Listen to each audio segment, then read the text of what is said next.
morning po. Salamat po ulit sa electric fan. Sa mini fan.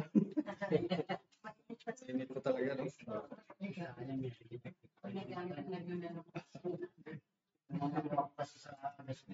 Okay, so, salamat po ulit tayo ngayong araw na to sa buhay na, unang-una sa buhay na binigay sa ating Panginoon. Sa Kanya mismo, sa Kanyang kadami-daming mga biyaya sa atin. Nakikita man natin or kahit yung hindi, lalo na dapat yung hindi natin nakikita, no? Yung mga ating nararamdaman din. Mahal, okay. I hope na you feel love today. Amen. I hope na you know that God is there. Alam po natin na buhay ang Diyos at totoo siya. At siya ay mapagmahal at gusto niya tayong alagaan. Yun, I hope na you feel that way about God and pasalamatan po natin siya ngayong araw. No? Kung hindi man, kung nalulungkot man tayo, okay, ngayong araw na to, sa panahon ito, ano man pong pagsubok na dinadaanan natin, I hope and pray na ganun pa din. Tunay pa rin ang Diyos. Ating sambahin at purihin ang ating Diyos. Kung anumang seasons ng buhay na pinagdadaanan natin, no? Masaya man tayo or malungkot, God is worthy to be praised. Yun po yung ating pinaniniwalaan, pinanghahawakan. Okay? Dahil ang Diyos po ay, yun nga, sinasabi natin, God is alive. God's Spirit is alive in us, that He works within us in everything. Okay? He works in us and through us in everything. Hindi lang dapat yung nagbe-benefit tayo sa Kanya, pero gusto niya rin tayong gamitin.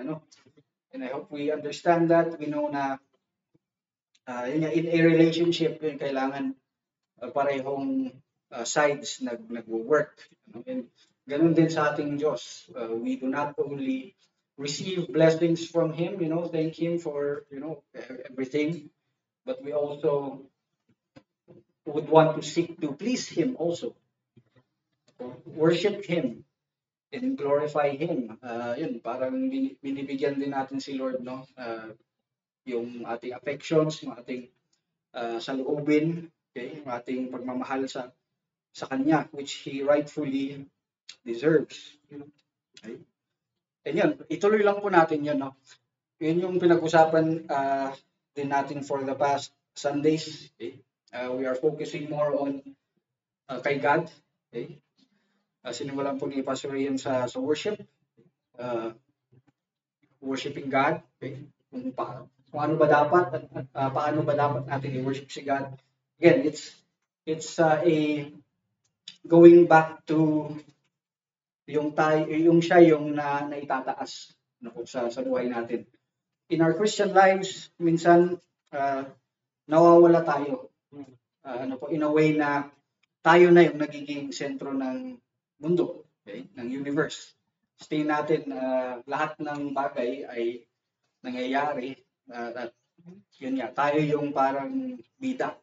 Kumbaga, tayong dapat na-please, or kung ano dapat yung gusto ko, yun yung mangyari, or ganun din dapat yung ibang tao mag-adjust sa akin, ganun ba? Or even with our relationship with God, parang we sometimes look at God na He works for us. Yung nangyayari sa buhay natin, parang inisip natin dapat parang yun nga, parang si God yung kailangan magbigay sa atin ng kung ano man hinihiling natin. And yun parang inisip natin, ganun na lang yung relationship natin. Tayo, wala tayong action. Wala tayong gagawin mismo. Yun lang, parang hintayin lang natin si God na gumalaw. Sometimes yun yung nangyayari sa buhay natin, but again, we are refocusing on the opposite. Okay? Yung tayo yung magtataas sa Diyos. Siya yung mag-glorify sa buhay natin. Yun po yung message natin. No? last week din, last Sunday, about glorifying God. Isip natin, yun nga, sinasabi natin, we glorify God. Okay, siguro madali lang siguro yung concept, yung idea. Pero yun nga, follow-up questions ulit ay paano? Paano natin nag-glorify si God? Mga specific na bagay. So, bago tayo magsimula sa daily lives natin, sa umaga, yun ba yung inisip natin? Paano kung mag-glorify si God ngayong araw? Okay. Or pag tapos na lahat ng nangyari, ginawa na natin lahat ng kailangan natin gawin sa araw na yun. Sa mga nagtatrabaho, okay, work, mga estudyante natin, nag-aaral, okay. Sarap kung sino man tayo, no? At the end of the day, tinatanong ba natin yung sarili natin? Okay? Paano ko na glorify si God today? Okay? Ngayong araw na to. Kasi yun, sobrang diniscuss natin, no? Pinag-usapan natin last week. Sobrang importante yun, no? Glorifying God. Actually, yun nga yung purpose natin, yung sinabi natin, no? Remind ulit natin yung sarili natin. What is the purpose of life? Okay? What is your purpose? Bakit tayo dinala dito sa mundo ng Diyos? Okay? Bakit tayo nilikha? And that is to eat, drink, and be merry. Or ano yung sa Genesis na sa creation. Go forth and multiply. Hindi po yun yung purpose natin. That's not the reason why God created us. God created us, okay? Kita nga ulit natin sa Genesis sa creation, to be with Him, okay? To worship Him, to glorify Him. And kaya nga sobrang perfect yung panahon na yun, no? Walang nagbabackstab sa atin, walang nagchichismis sa inyo or sa atin, walang lungkot, no? Walang sakit. It was all perfect because walang sin, because we were living out our purpose. Okay? Pinamumuhay natin yung purpose natin noon. Sa panahon sila Adam and Eve, no? They were worshiping God, okay? Being in the presence of God. Kung na-imagine natin yun, no? Sobrang hindi natin ma-explain. Sobrang ganda, sobrang siguro emotional or kung ano man, all the positive and good things, we cannot truly describe kung ano kaya yung feeling. The Bible can only show us yung silip lang, konting silip lang, no? Through Genesis na kung ano yung nangyari noon, but yun yung purpose natin dito sa mundo. To worship and to glorify God. Okay, yung mission natin, of course, yung palagi nating remind din sa sarili natin, okay, to make disciples. Okay. Pero iba yun sa purpose. Okay. Ano talaga yung dahilan natin dito sa mundo? Okay. Kung bakit tayo nabubuhay. And yun nga, minsan namumuhay tayo na wala sa isip natin yun eh. Yun yung medyo nakakalungkot minsan. Kung minsan nafe-feel rin natin nga na nalulungkot tayo or parang malayo tayo sa Diyos, is because hindi natin pinapamuhay yun. We're not living a life of worship. We're not living a life of glorifying God.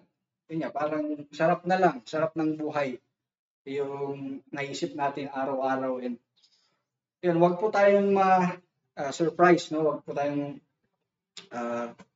magulat kung one of these days pag ganun yung pamumuhay natin, pag may problema na darating, ay kung saan tayo pupunta or saan tayo naghahanap ng solusyon.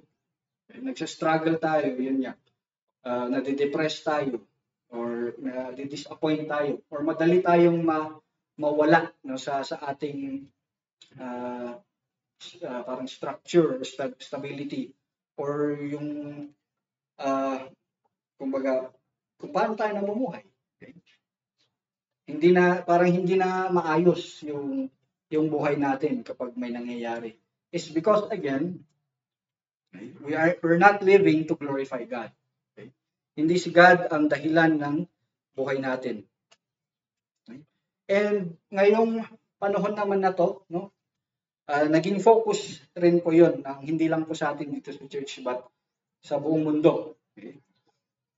Alam po natin, no, nakita po natin kanina, kami nakita namin kanina, daming mga palaspas, palispis highway, palaspas, okay?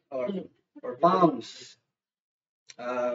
Dahil Palm Sunday po ngayon, it is a season na remember at sineselebrate, commemorate ng Christians, okay? Christians, no, in the whole world, okay? But syempre ang pinakamalaki diyan, pinakasikat diyan is the Roman Catholic Church. Okay? Talagang ini-institute nila, no? Sila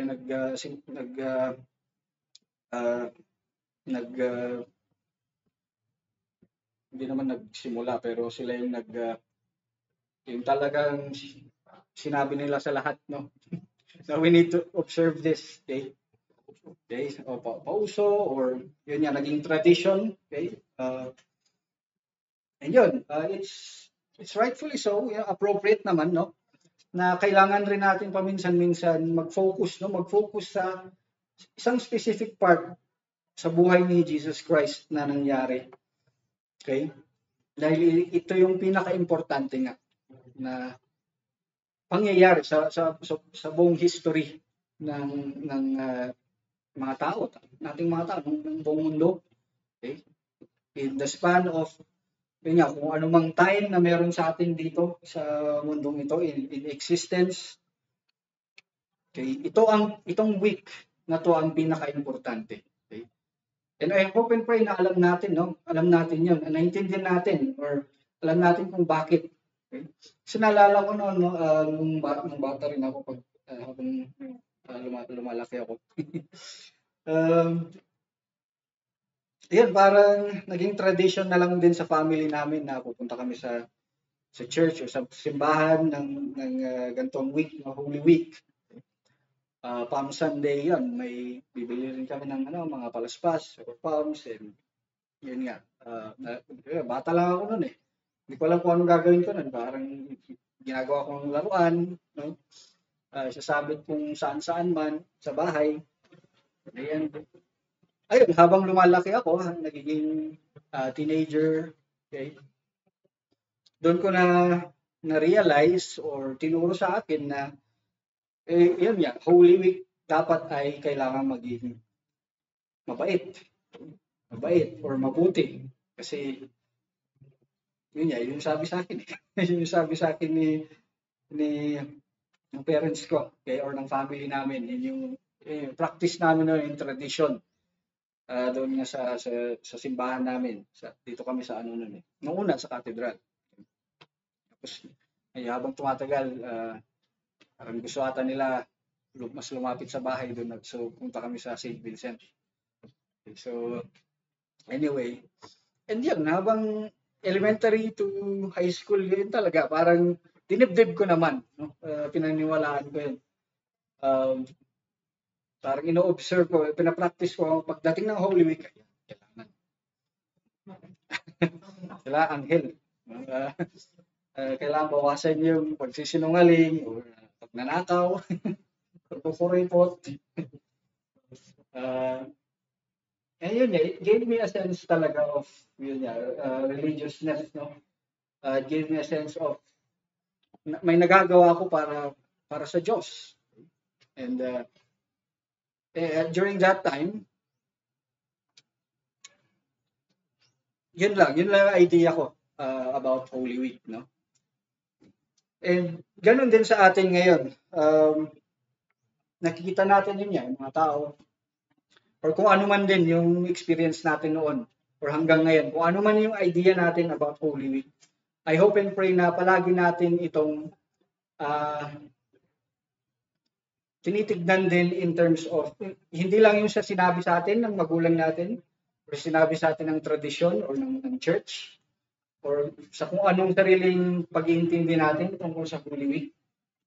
Pero palagi natin po itong iayon, no? Palagi natin itong i-kumpara, kumbaga, in terms of yung sa tingin din ng Diyos. Yun nga, which is makikita nga ulit natin sa Bible. Right? And so, yeah, titignan po natin yan, no? Yung buhay ni Kristo na nangyari during this week. Sinasabi nga natin na this was the last week, yung huling linggo ni Jesus Christ dito sa mundo.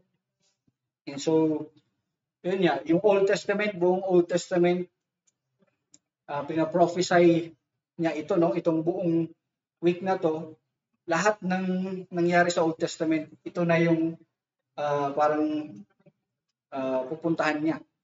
And then the rest of the New Testament, ito yung palaging binabalik sa Bible, which is yung ito nga, Holy Week, or yung last week na kung ano mang nangyari kay Jesus Christ. Ganun po ka-importante ito. And so it's good for us to be reminded of it also, okay, as a church. Hindi lang po yung buong mundo, no? Pero sa atin din. Pero yun nga, intindihin rin po natin, no, na hindi po ito need, hindi po ito kailangan. Okay? Hindi po natin ito parang parang pinagpipilit, no? Kasi we can do this every day actually. We can make every day a special day for God. You know, pwede tayo magpakabait, no? Magpakabuti. Araw-araw, dapat ganun, no? We can make every day or every week a Holy Week. Kasi wala naman sa Bible yan na kailangan i-observe natin itong Holy Week, the last days of Jesus Christ on this specific week of the year. Hindi naman kailangan, hindi sinasabi ng Bible yun. Pero sinasabi rin ni Paul na kung gusto nating mag-celebrate, gusto nating i-honor, gusto nating gawing important, bigyan ng importansya ang isang araw para sa Diyos, gawin natin. Whether ginagawa natin araw-araw or si-celebrate lang natin siya para lalaan tayo ng specific day or week siguro or time para sa Diyos, as long as you're doing it. As long as ginagawa natin siya, in the right heart, tama yung puso natin. Tama yung puso natin toward God when we worship Him. Yun nga, and it goes back.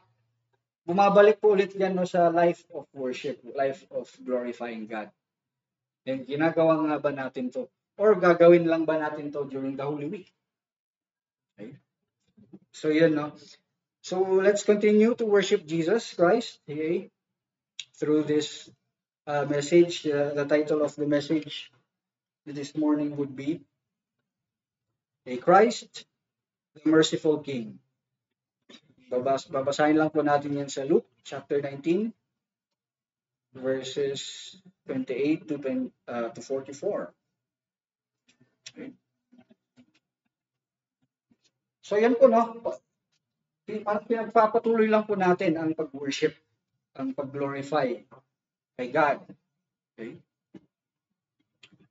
And hopefully, nakikita natin din sa pagbabasa natin ng Bible, okay? Sa pag-aaral natin kung paano natin to ginagawa. Okay? At dito naman sa babasahin natin ngayon, we can see, we are going to see this through the life of course, Jesus Christ. Okay? Last week, tinignan natin yung relationship ni Timothy, no? Ni Timothy and ni Paul. Of course, in relation to Jesus Christ also. Ito naman, pupunta tayo mismo diretso kay Jesus Christ.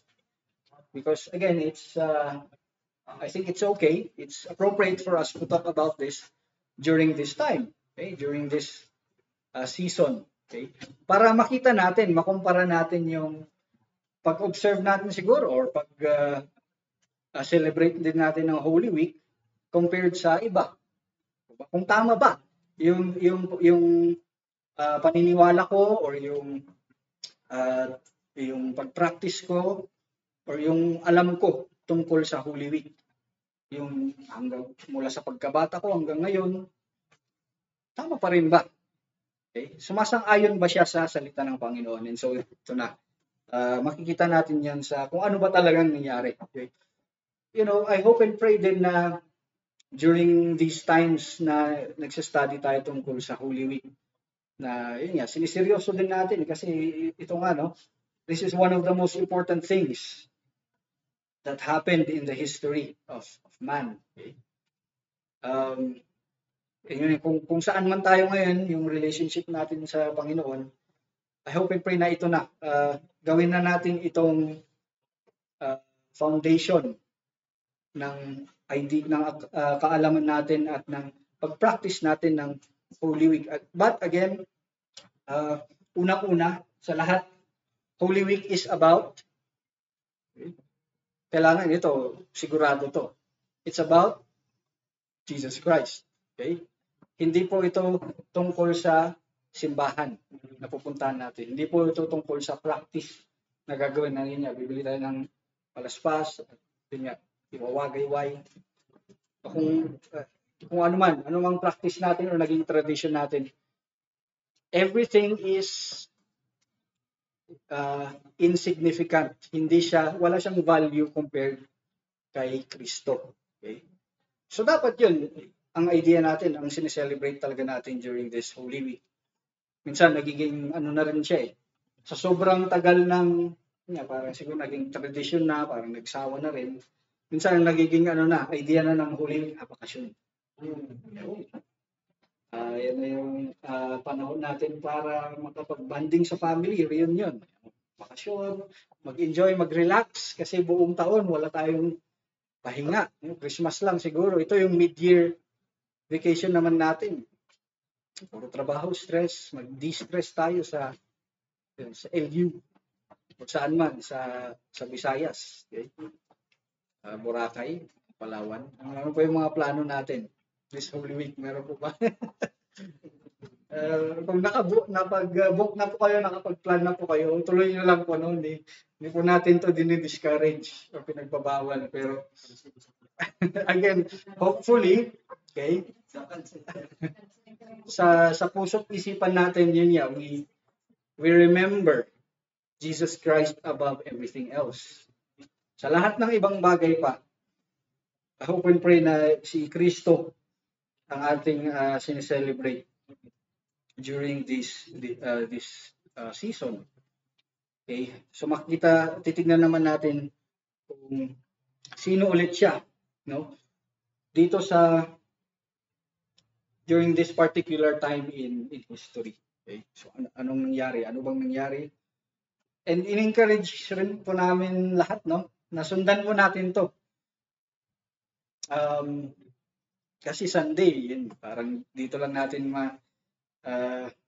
ma-share or pag-uusapan yung as a congregation, as a church. But I hope and pray na all throughout the week, basahin po natin kung anong nangyari sa huling linggo ni Jesus Christ dito sa mundo. Okay? So, sundan po natin siya. So, if we go there, let's read. If we have our Bibles. Kasi yun lang po, mag-focus lang po tayo dito, no? Sa salita ng Panginoon. And on Jesus Christ. Again, it's all about worshiping and glorifying Jesus Christ. Okay? After Jesus said these things, okay, he was going on ahead, going up to Jerusalem in verse 28. 29. When he approached Bethphage and Bethany, near the mountain that is called Olivet, he sent two of the disciples, saying, "Go into the village ahead of you. There, as you enter, you will find a colt tied on which no one yet has ever sat. Untie it and bring it here." Okay. Verse 31. And if anyone asks you, "Why are you untying it?" you shall say this, "The Lord has need of it."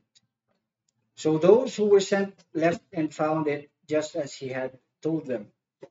And as they were untying the colt, its owner said to them, "Why are you untying the colt?"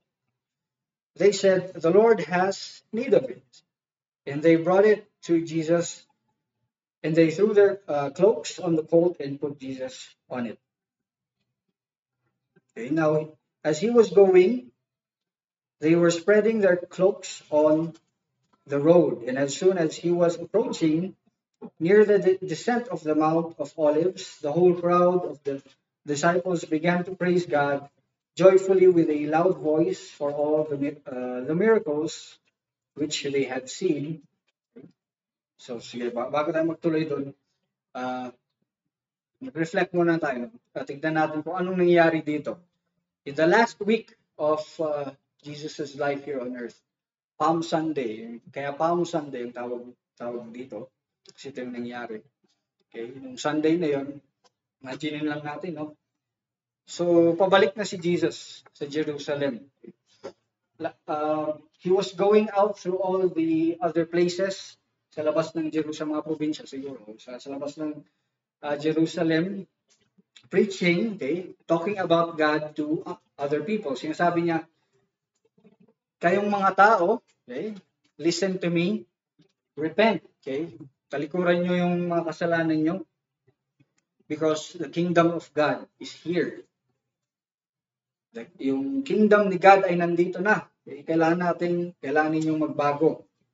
Yung basically ang message ni Jesus Christ. And hindi lang yun, no? He went on doing miracles, a lot of miracles.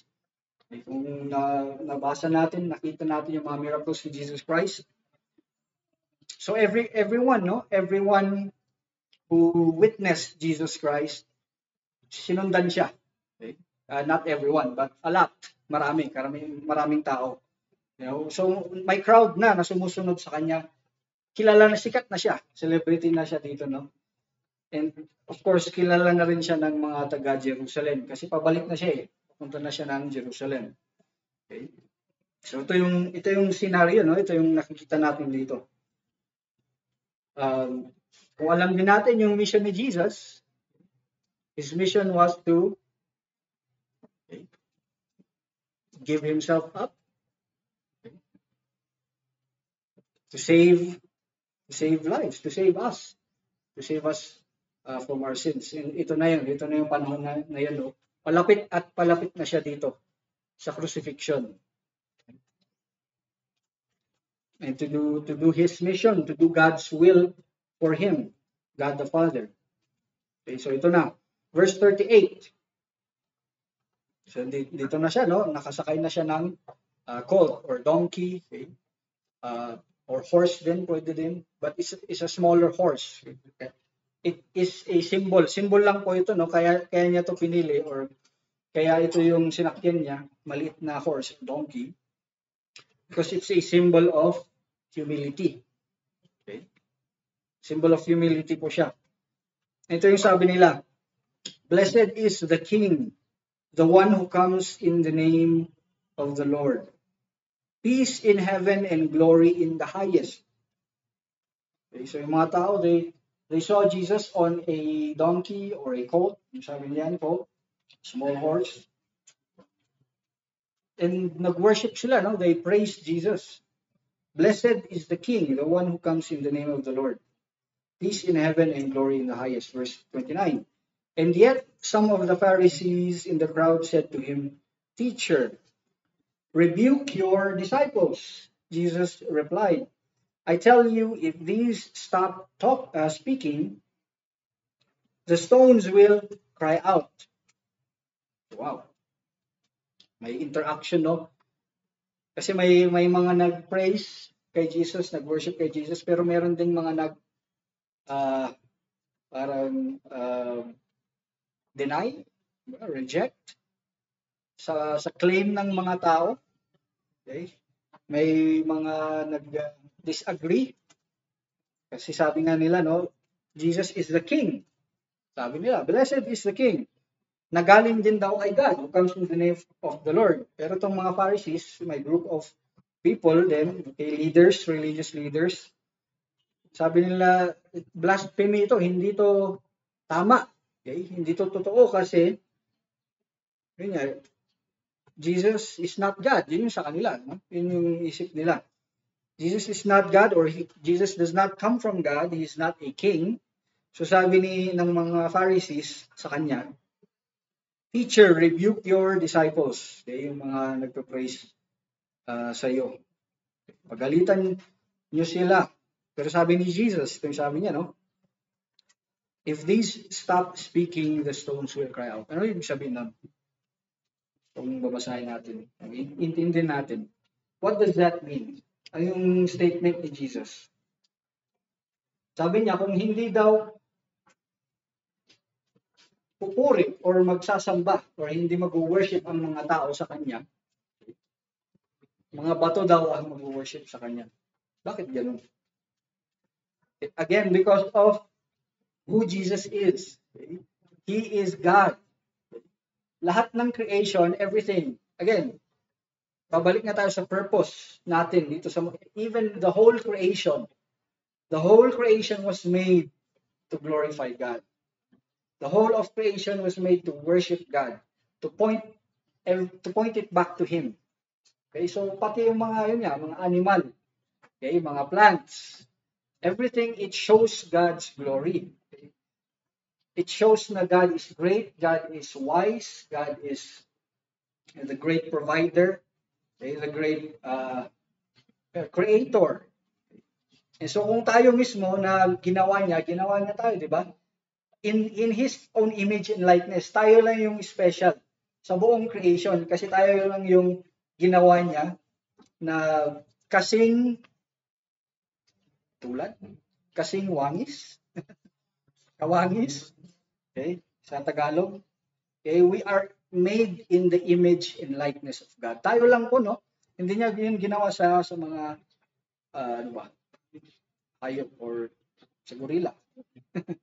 Or sa monkey, closest relative lang natin, no? Relative ninyo. Anyhow, even the great beasts, okay?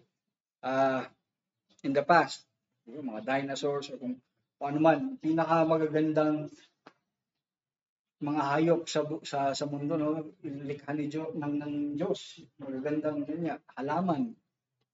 Sobrang ganda, no? Hindi tayo mismo, hindi nga natin para sa akin. Mas maganda pa talaga ang ang mga the other things that God created rather than us, halaman, ganda, di ba? Flowers, the universe, mga hayop, di ba? Ganda nila. Pero, according to God Himself, tayo ang create niya na in His own image and likeness. Okay?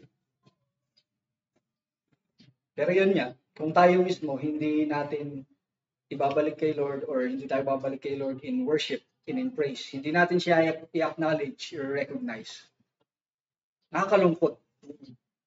Kasi the whole creation is worshiping, glorifying God, pero tayo mismo na special sa Kanya, yun nga, parang binabaliwala lang natin. Parang ini-ignore natin si God.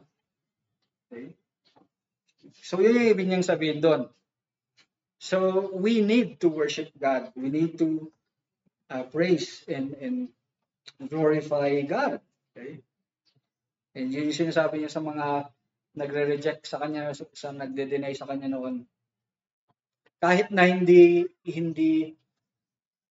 mo or ninyo ako i-worship, hindi nyo ako tatanggapin, the whole creation would still worship me. The whole creation would still glorify me because of, again, who He is and who He came from. Verse 41, when He approached Jerusalem, He saw the city and wept over it, saying, if you had known on this day, even you, the conditions for peace. But now they have been hidden from your eyes. For the days will come upon you when your enemies will put up a barricade against you and surround you and hem you in on every side.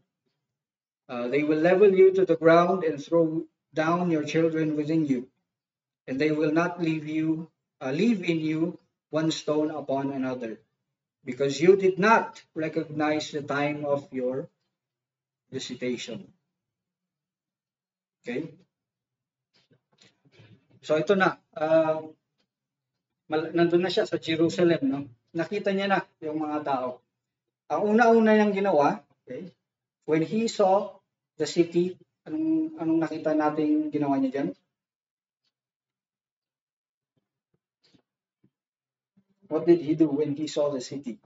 Nung nakita niya yung Jerusalem, ang ginawa ni Jesus? He wept over it. Okay? So umiyak siya. There were may tatlong instances, no? Kung saan umiyak si Jesus sa New Testament in the Bible. Okay, isa to. Okay. Pangalawa, sa John chapter 11, okay, Jesus wept dahil kay Lazarus. Okay, kung alam natin, no? And pangatlo, yung sa Hebrews. Okay, basically, parang dinidescribe lang niya ulit. Ito nga, yung mga nangyayari kay Jesus na he wept during his time because of, because of what? Bakit siya umiyak? Stay natin. Bakit umiyak si Jesus? Minsan, naging life verse. Jesus wept. Or other motives, kung ano mang sinisip na pilosopo ng mga tao. Naging life verse ko to, Jesus wept. Pero, yun nga, bakit nga ba? Tanong na, bakit? Why did Jesus cry during these times? Okay? Sa mga panahong ito. Okay, Jesus wept kasi nakita niya nga ito. Nakita niya yung Jerusalem, mga tao, no? Okay, sabi niya dito, kung alam niyo lang yung conditions for peace, okay, which is yun niya, yung gagawin niya, yung mangyayari sa kanya. Pero ngayon, hindi nyo nakikita. They have been hidden from your eyes. Okay? And dahil hindi nyo ako tinatanggap, hindi nyo alam kung bakit ako nandito, binabaliwala nyo lang yung mensahe ko, destruction will come after you or after me. Sabi niya. Ayan, dinescribe niya yung mga mangyayari in the coming days, coming years, hanggang ngayon. Okay? Dahil yung mga tao, rinireject nila si Jesus at yung mensahe niya, alam naman natin, I hope and pray na alam natin, no? Ang mangyayari sa atin kapag hindi natin tinatanggap si Jesus Christ as our own Savior and Lord. Kaya destruction will come. Pero makita natin dito yung mercy ni Jesus. Okay? He is the merciful King. And that's why we need to worship Him. That's why we need to praise Him. That's why we need to continue to imitate Him also. Gayahin natin po siya, no? Makita natin mismo na sa kanyang personality, sa kanyang ginawa, how He displayed mercy. Okay? Kasi during this time, ang isip ng mga tao kasi, okay, if we understand that Israel, no, Israelites was under the rule of Rome. Okay? Sinakop po sila ng Rome. Parang sa atin sa mga Pinoy, sumakop sa atin na katagal-tagal, Spain, diba? And marami naman may iba pang nag-conquer sa atin, Japan for periods. Pero naalala natin siguro, or hindi ako, pero yung mga ninuno natin, mga nauna sa atin, kung gaano kahirap siguro, no? Ang daming mga kwento rin, di ba?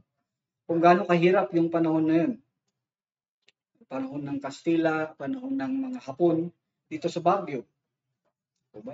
Yung Yamashita's treasure. Hanggang ngayon, hinahanap pa rin, o nahanap na daw po ba? Pero yun yung kalupitan daw, no? Ng mga sumakop sa atin noon.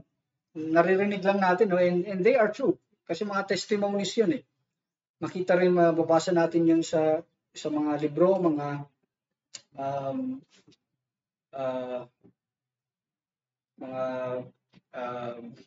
kalimutan ko yung word. Pero yun yan, mga testimonies, life experiences ng mga tao noon. Okay? And ganun din yung panahon na ito sa Jerusalem, sa Israel. Yung Rome, okay, of course, sinakop nila itong lugar na to.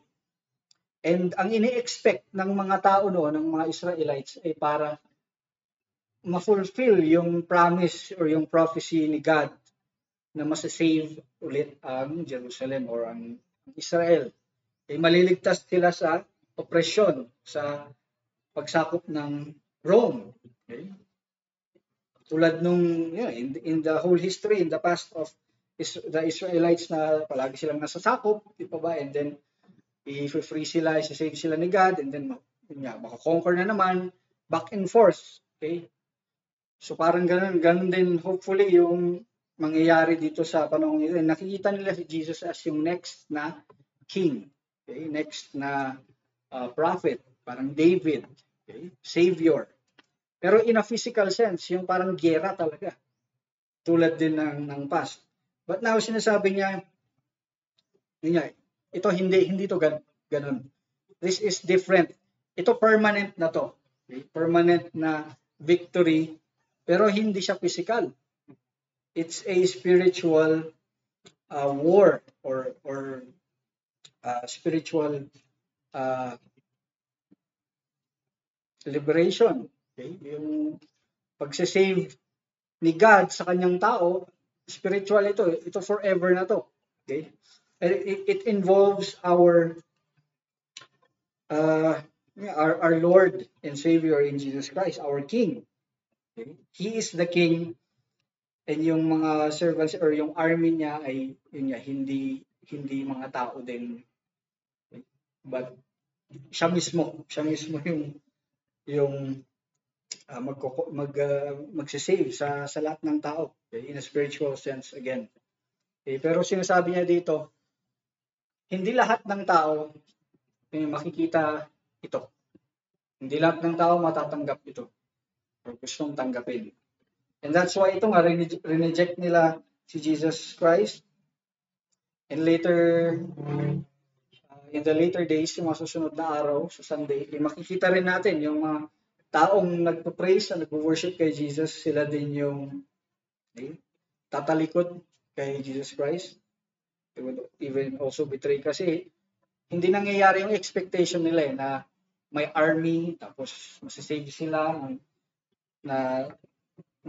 from Rome, from the rule of Rome, pero hindi yung nangyari. So instead of accepting Jesus Christ o tanggapin siya, parang reject na lang siya, or deny siya. But again, makikita natin kung si Jesus Christ, King, okay, may kapangyarihan talaga siya, no? He is God himself. Pwede niyang i-save yung Israel noon with an army. Madali lang sa kanya yan, di ba? Parang ganun lang sa kanya yan. Pero bakit hindi yung ginawa niya? Okay? Because of that niya. Okay? Hindi yung purpose niya, hindi yung mission niya. And yun yung sinasabi niya rin dito na kung tayo, ganun din yung in-expect natin kay Jesus. Hindi talaga natin naiintindihan kung sino siya. Hindi natin tinatanggap yung message niya. It has been hidden from our eyes. It has been hidden from your eyes. Okay? And noon pa lang, pre-prophesy niya na to. Pre-prophesy na ito nung Old Testament pa lang. Okay? Ang bagong king, hindi siya dadating na with an army, physical army, with power. Okay? But he will come in humility. Okay? And spiritual power. Pero, yun nga, instead of punishing us, instead of punishing yun nga, yung mga nag-reject sa kanya, nag-deny sa kanya, dapat lang, dapat, di ba, i-punish ni Jesus sila. Dahil nga, they are disobedient. They are rejecting the true king. They are denying the true king. So punishment and discipline should be done to them. But instead, ito yung pinakita niya. He showed them mercy. At hindi ang awa, hindi po to awa, no? Related siya sa awa, mercy. Pero ang mercy kasi is yun nga, withholding something na karapat-dapat, no? sa tao. Kumbaga, kaya they are deserving of punishment, discipline. Pero withhold ni Jesus Christ yun. That is mercy. Hindi lang siya naawa na, kawawa kayo sa huli. Parang, sige, reject nyo ako, deny nyo ako, bahala na kayo dyan. Kayo rin ang mananagot sa huli. Hindi ganun eh. Ganun ang awa. Parang, walang compassion. Walang pakialam. No? Meron siguro, pero hindi siya kasing lalim ng mercy. Kasi ang mercy, yun nga, may nakaset na mangyayari. Or punishment. Pero yun nga, tinanggal or kinuha yun sa atin. Okay? Tayo yung may deserve nun ng punishment, ng discipline. Dahil rineject na natin si Jesus na kanyang Messiah, sila noon. Tayo yung may deserve nun, but He showed them mercy na yun nga. Mangyayari ngayon. Alam ni Jesus yung mission niya, yung mangyayari sa kanya, the crucifixion, mamamatay siya. And masakit din sa kanya yun, no? It was painful for him. Isipin natin, alam natin, yun nga. Kung alam natin kung kailan tayo mamamatay. Kung paano. Siguro para ang similar experience nun para sa atin is pag nasa deathbed na tayo. Pag sinabi ng doktor na may tawag doon, taning. May taning na sa buhay. May binigyan na tayo ng date. Sabi ng doktor, 6 months ka na lang mabubuhay. Or 1 taon ka na lang mabubuhay. Anong isipin natin kapag sinabi sa atin yun, no? Ano yung mararamdaman natin? Pero to si Jesus, from the beginning, alam niya na. And yun, habang palapit na rin yung panahon na mamamatay siya, okay? Physically, of course, naramdaman niya rin yun. Malaking grief at sorrow at pain din ang naramdaman niya. And mangyayari yun dahil sa atin eh. Because of our sin. Dahil sa kasalanan natin. Isipin natin yung suffering ni Jesus. That was all because of us. Kung napanood siguro din natin yung The Passion of Christ. Talagang sumikat rin yun noon, no? Yun nga. After that movie, parang talagang daming Christians din. Parang talagang bumait. Or naging more holy. Kumbaga. I think may plan na si Mel Gibson. Si Mel Gibson yung director nun. May plan na siyang ituloy. May sequel ata ngayon na siyang pinaplano or ginagawa. But yun nga, kahit hindi man yun yung siguro exact na nangyari, kasi hindi naman natin alam, wala naman tayo dun eh. Diba? Imagine lang na parang ganun siguro. Nangyari ng lahat yun dahil lang sa kasalanan, dahil matigas yung ulo natin. We're disobedient. Dahil hindi lang natin tinanggap or tinatanggap si Jesus Christ at ang kanyang mensahe. Kailangan niya pang gawin yun para ma-save tayo dahil sa kasalanan natin. It shows yung sobrang laki or unlimited na pagka-merciful ni Jesus Christ sa atin. It is right for God to punish us, to discipline us because of our sin. But He showed us mercy by entering Jerusalem. Ito yung first day, Palm Sunday. Hindi niya kailangan dapat pumasok or ipagpatuloy yung mission niya. Sinabi niya na pwede niya lang sabihin kay God the Father, God, pabayaan na lang natin itong mga taong sobrang tigas ng ulo nila. Gawin na lang ulit natin Sodom and Gomorrah. Na umulan na lang ng apoy or sulfur or fire. Pero no. Dumating siya na nakasakay sa donkey. Okay? Pwede naman siyang dumating na may chariot siguro. May angels pa. Naka full armor. Walang-wala ang Rome noon during that time. Kasi Rome ang pinakamalakas na power noon. Pag si Jesus Christ mismo at physical na war at saving ang gagawin niya sa Israel, baka kahit siya nga lang yung pumunta doon, hindi niya na kailangan ng army.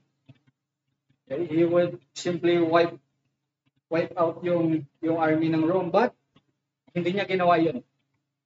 Ginawa niya, he was humbly riding a donkey. Okay?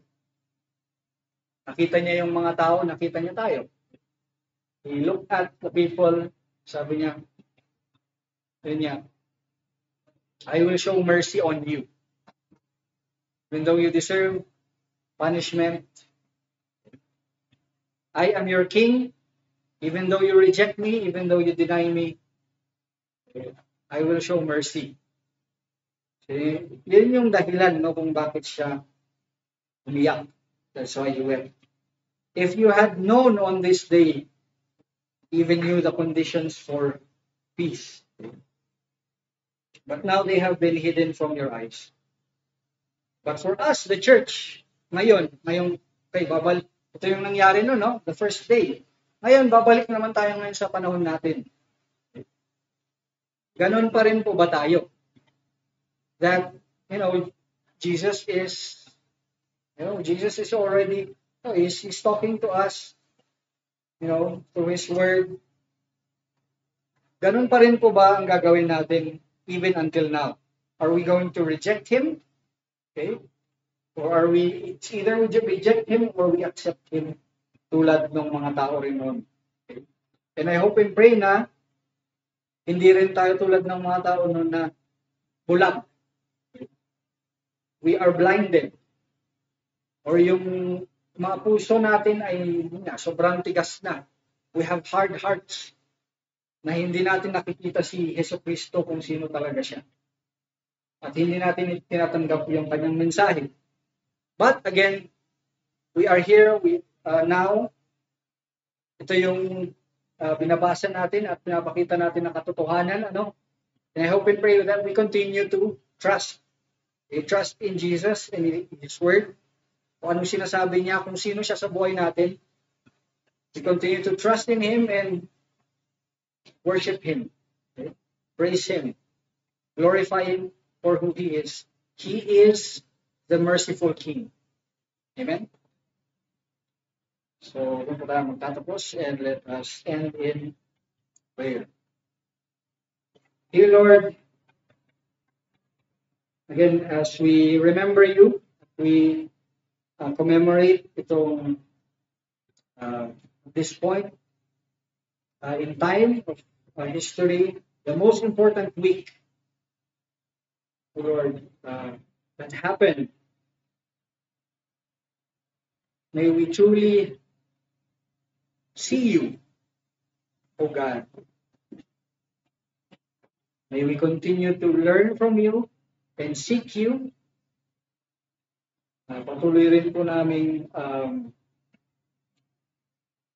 tignan kung kung saan ang relationship namin ngayon with your Son, Jesus Christ, with what He did, O Lord, may it also reflect in our relationship today. Hindi lamang po this Holy Week, but all throughout our lives, again, as we remember, to praise you, to worship you, to recognize you, to glorify you, to accept you for who you are, to accept your message, O God. Natanggapin po namin to ng buo, na aming buong puso't isipan, O Diyos. And in that first day, when you entered Jerusalem, we hope and pray na hindi po kami maging bulag din. Katulad ng mga tao noon na tinitignan lang po kayo bilang tao. O kung ano mang makukuha namin sa inyo, O Diyos. No, may we truly listen to your message and accept you and follow you and obey you as our King, as our Savior from our sins. And that we would commit a life of faith to you, O God, with what you have shown, again, or showing through the last week here on earth, O God. Again, we thank you for this message. Patuloy niyo po kaming gabayan at turuan, minister to us. Use it, O Lord, to change us and transform us as well. We thank you for your mercy again. In our King Jesus, we pray. Amen. Amen. Praise God po.